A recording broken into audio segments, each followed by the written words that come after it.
The grounding place is always the present moment. The energies might pull you left and right, up and down, but the grounded place is still the present moment.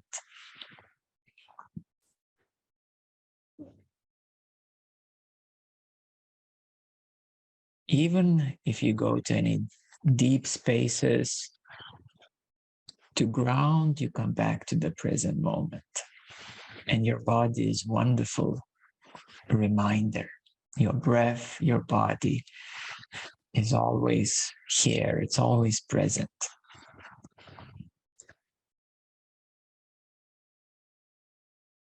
The natural self is the present openness in which everything happens.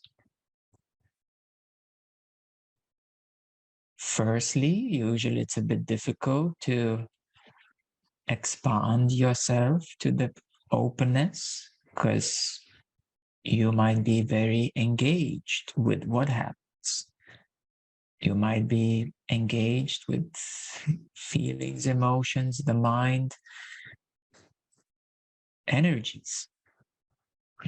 You might be engaged with beingness, just being, or the doingness, doing, or nothingness, nothing.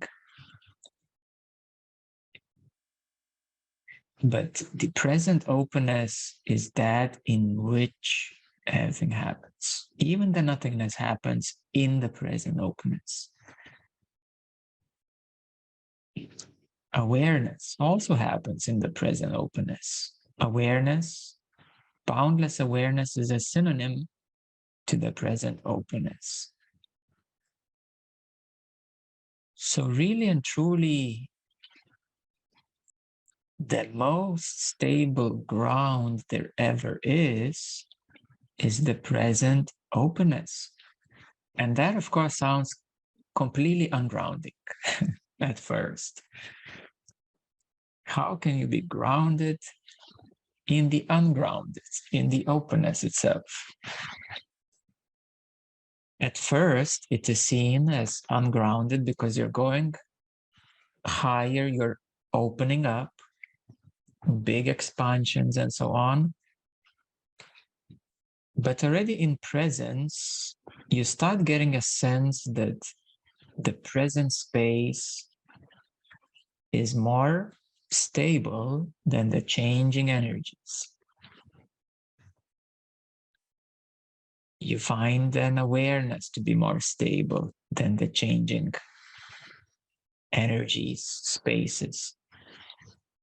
And then you find that the present openness, natural self, is the most stable place. And yet again, you might get pulled. Your attention might get involved into this, with that, engaged with this and that. And how do we find balance? We find balance by acknowledging what is happening, the phenomena, what you're experiencing. And then we acknowledge the context in which it happens, the present space, the present openness. And you will find that you always have a certain capacity to deal with or to engage or to be with what happens.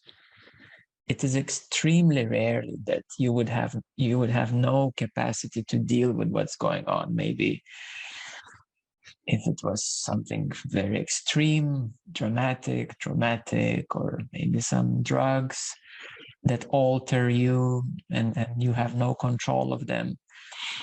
But these are very, very rare situations and cases. But otherwise, you will find that you always have a certain capacity to deal with whatever happens, and you always seek for balance. Even if something is overwhelmed, you know that this is too much, and you seek for balance. So within you, there is something or someone or somehow recognizing that there is a capacity and balance to deal with whatever happens.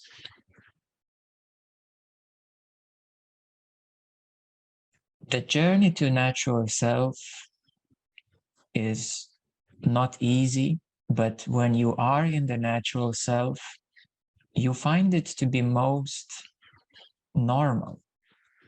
You find it to be most simple, because the complications were the mind, the complications were energies, the complications were assumptions that it should be like this, but it's actually not, or something should not be like this, but actually it is different.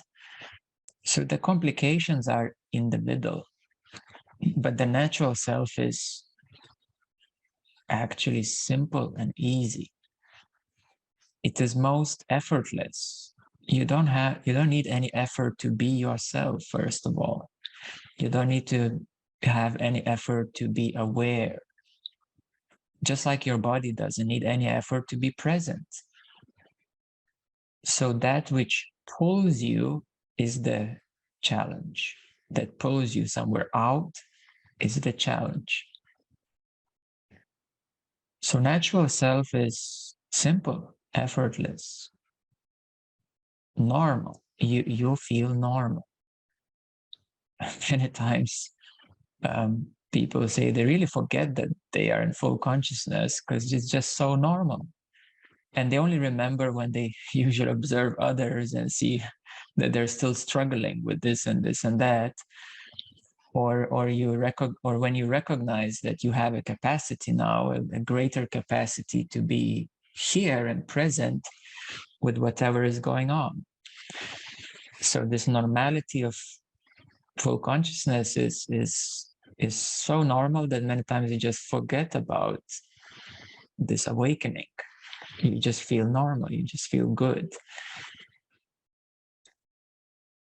Now, it doesn't mean that there won't be any challenges, that now that's it, as many people assume that that's it, and you're just totally in this mystical, transcendental peace or bliss or something that nothing ever touches you again.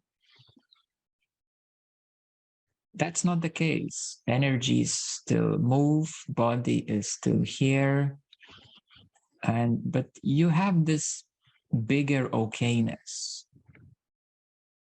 bigger normal acceptance, like more encompassing acceptance, okayness. And that's what makes the whole difference. Because before you thought it's not okay. Before you thought it shouldn't be like this. Or you idealized it should be just bliss, or just this, or only like that. And since you held these ideas, you were not okay. Because I should be okay, but you were not okay. So these ideas, beliefs, they didn't allow you to rest, because something was hooking and not allowing you to rest. So that which is hooking and not allowing you to rest is an opportunity, an invitation to check that out. What are you resisting? What are you implying that it should be different? What are you assuming that it should be different? What are you idealizing that it shouldn't be like this, it should be like that? And that's a hook. And that's what's not giving you rest or being okay. So that's one part. The other part is that sometimes there are difficult days, yes, and some new energies are flowing and a lot of stuff is going on, and it's just the nature of energy. And then you come closer to it and you see, oh, it's okay. This is how energy works. You might be sick, for example, your body might be sick. You might have bad stomach or feeling, not so great. But yet again, there is this bigger okayness, larger acceptance, that even this disharmony experienced right now, for example, a sickness or something like that, bad stomach is fine, because this is the body, that's how it works. These are emotions, that's how they work. These are the energies, that's how they work. So since you have more and more larger acceptance and okayness, you find a balance with your daily life. You find a balance of not having to prove someone how spiritual you are. Let's say your friends and your family. You find a balance of enjoying simple things, whatever you really like, without having to pretend to be too spiritual, or now you're no longer enjoying painting or dancing or playing with kids or just having fun and so on. You don't have to. So that these intermediate stages, again, they make you less of you. When you again assume that you shouldn't behave like this because now you should be spiritual, you can't be human anymore. And then many people feel guilty, oh, I had a glass of wine, I shouldn't do this, I'm spiritual now. Or all of these assumptions and so on. It's not it's not an addiction, it's not a problem. So you find balance with life more and more to accept things as they normally are. The body needs care, and in whatever way it is, maybe more relaxation, or maybe more exercising, or more this or less that. Just whatever really feels most natural to you. You find daily balance in your normal life with people around you, because your family is your family, your partners, your friends. And before, many times spirituality is a bit of an escape plan from that normality. So, but then it goes a full circle round. At first you are normal, so to speak, and then you become not normal, spiritual, and then you come back to be back to normal again. And then you see after maybe 5 years your parents, and then you just have a normal chat. Hey dad, how are you? How is your car? How is the house? Do you fix this or that? You don't have to speak with your dad about awareness and the nature of universe and energies that you experience. There's nothing to prove. And this normality it's called authentic self. Authentic self. That you become normal, but now authentic, meaning that you have overcome or went beyond these impositions, assumptions, idealizations, pretending to be or not to be, or trying to fit into some other shoes that somebody is expecting from you or you are expecting from yourself. And you just stop pretending, stop fitting, stop assuming and trying to be someone else. And of course, normal people try to do this, but they can't, because you can't be really your natural self at the lower states of consciousness. You might be for a while, but then these conditionings come up, these entanglements. So the beauty is that natural self in a grounded state is yourself, your authentic self, your human self, your normal self in a grounded state. And then since you went through the whole journey, of course, you learned a lot of stuff. You learned like 100 meditation types. You've learned all sorts of yogic practices and whatever other practices. And you experienced a lot and you've seen a lot. It's like every traveler says, after big travel, it's good to be back home. It was normal. Then I started not liking it. I went on big travel, see the world, and then coming back home is the best thing. So it's a bit like that.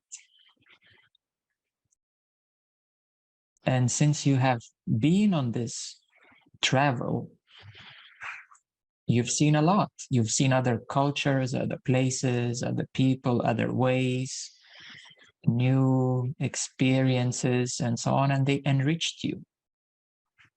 They gave you a bigger picture that home is good. That normal life is good. And now you have tools that you have gained to take care of emotions, energies, and things, and to be home, to be good, to be yourself again. So many movies are scripted like that. And that's the complete of one big cycle, the season one. on the television, that's how the season one ends. You're back home, you're back to yourself, you're good to be yourself. Season one finishes.